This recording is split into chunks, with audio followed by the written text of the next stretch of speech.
Herkese selam, ben Şender. Bir süredir kendi çizgi romanlarımı yazıyor, çiziyor ve Webtoon üzerinde yayınlıyorum. Ayrıca deli gibi çizgi roman okuyorum. Ve evet, sen de çizgi roman yapmakla ilgileniyorsan ve deli gibi çizgi roman okuyorsan, bu videoda çizgi roman yapım süreciyle alakalı sana bazı teknik bilgiler vereceğim. Eğer kafanda bir hikaye varsa ve onu kağıda dökmek istiyorsan, birlikte çabalayacağız. Videonun içeriğinden bahsetmem gerekirse şöyle bir konu başlıklarıyla toparlamaya çalıştım. Fakat pek beceremedim. O yüzden daha uygulamalı bir şey deneyeceğiz. Bu gördüğünüz öğrenci ben. Anlattıklarımı sizin için uygulayacak ve videonun sonunda inceleyebileceğiniz bir senaryo ve okuyabileceğiniz bir webtoon bırakmış olacağız. Şimdi şu konu başlıklarını bir silelim ve en önemli soruya geçelim. Nereden başlamalıyım?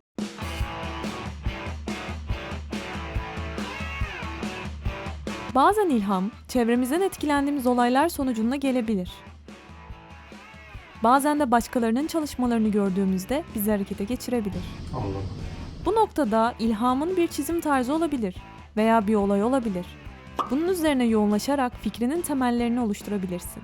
Eğer hikayen belliyse ancak nasıl bir tarz çizmek istediğini belirleyemiyorsan, beğendiğin sanatçıların çizimlerine bakabilirsin. Bu çizimlerin seni etkileyen ortak özellikleri ne? Bunu Pinterest'e girip bir klasör açıp çeşitli tarzları pinleyerek yapabilirsin. Tabi burada sınırlarını bilmen çok önemli. Yoksa pek çok çizim içinde kaybolup gidebilirsin. Gerçekten zorlandığın bir çizim tarzına girişirsen yaptığın işten soğuyabilirsin. Burada kendine soracağın bazı sorular var. Çizebildiğin en iyi tarz ne? Ya da bu süreçte öne çıkan özelliğin ne? Unutma, çizgi romanda önemli olan okuyucunun akışta hikayeyi anlamakta zorlanmaması. Gelelim fikre.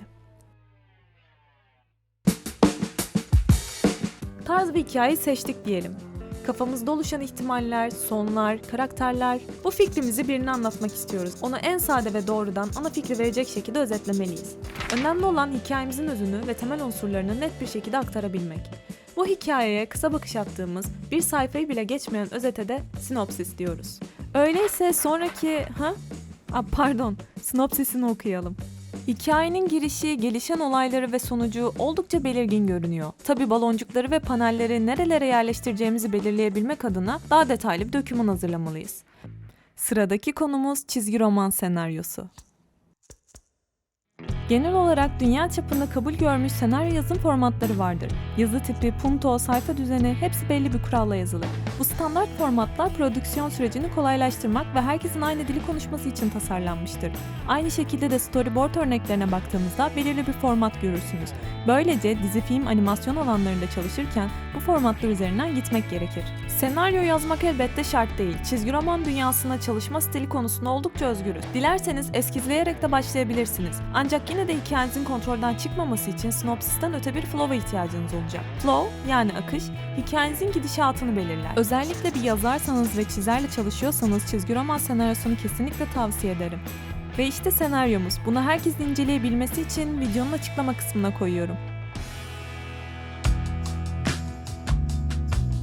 Bildiğiniz üzere dijital çizgi romancılık çok yaygınlaştı ve fiziki sayfalar yerine ekranlarda çizgi romanları okur olduk.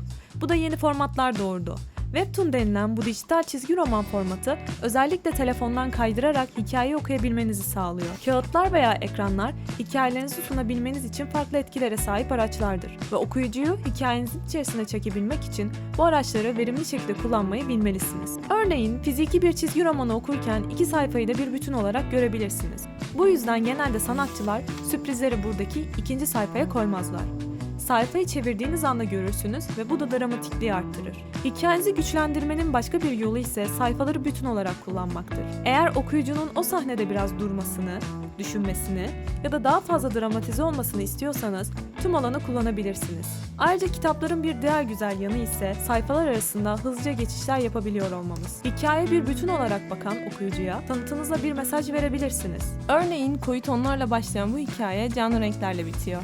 Aslında bize karakter gelişimi hakkında pek çok ipucu veriyor. Fiziki sayfaları kıyasla Webtoon sınırlı bir alana bakmamızı sağlıyor ve çoğunlukla da küçücük telefon ekranlarından okunuyor. Ve bunun oldukça avantajlı yanları var. Özellikle karanlık odanızda yorganınıza sarılarak korku gerilim Webtoonlarını okumak sizi epey etkileyebilir. Ki biliyorsunuz Webtoon'da hikayenize müzik veya ses efektleri ekleyebiliyorsunuz. Kısıtlı bir alanı görmeniz her şeye sahne sahne bakmanızı sağlıyor.